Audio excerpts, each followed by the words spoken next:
It's hard to lose. It's hard to understand while so many of our fellow citizens, people that we have fought so long and hard for, wound up choosing the other path.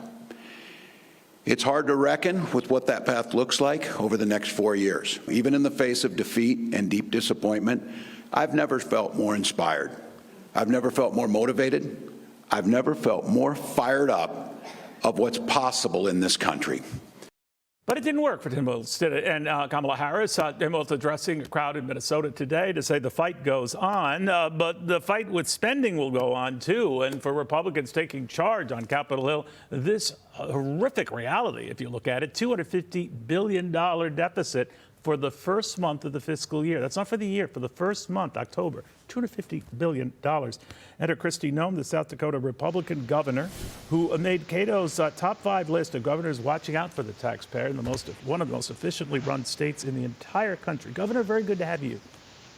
Oh, it's great to be with you, Neil. Thanks for inviting me. Well, we'll need your advice on Capitol Hill right now, Governor, because it is a mess. And if that's our, deficit for the first month, we've got 11 other months to go.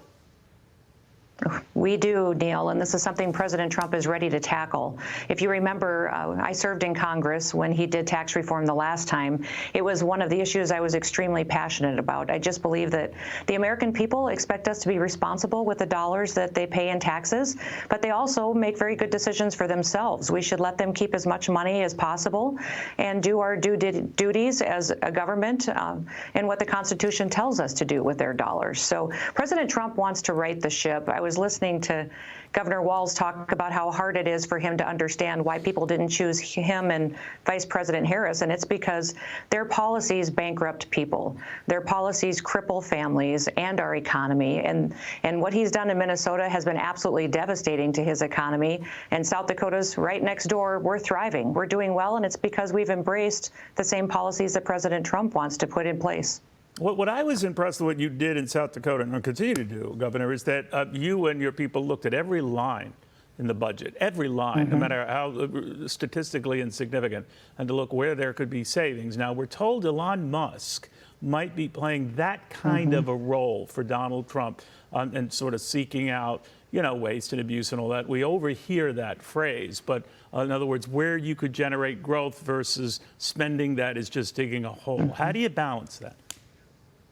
Yeah, that's exactly right. Elon will bring an amazing perspective to that discussion.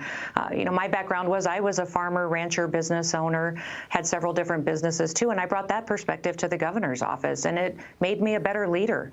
It made me put the time in that I would in a business and look at every single item. In fact, we spent all day yesterday going through our state budget again because I'll propose the next fiscal year here in just a couple of weeks. So, that's what leaders do, is they make the hard decisions. They look at these budget situations and how can I help the people in my state thrive?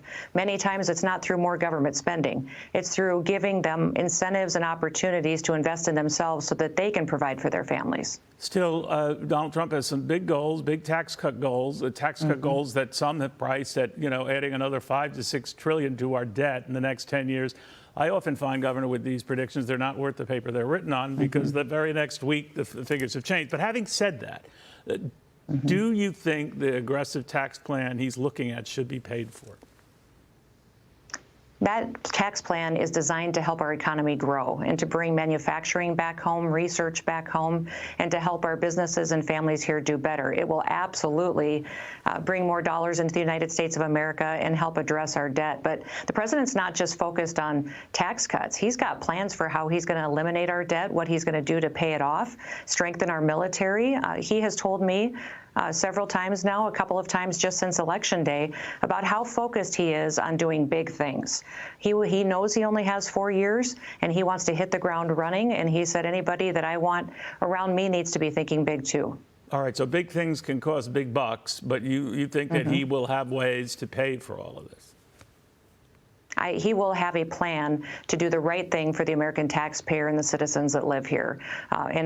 He's talked to me about those. He's talked to the people of this country about some of those plans, and they've embraced them wholeheartedly. You remember the no tax on tips, no tax on Social Security, no tax on overtime. He's going to do all of those things. And we are going to thrive because people will have more dollars in their pocket, and they'll be extremely successful and happy providing for their families while our nation is more secure. Governor, always good talking to you. Kristi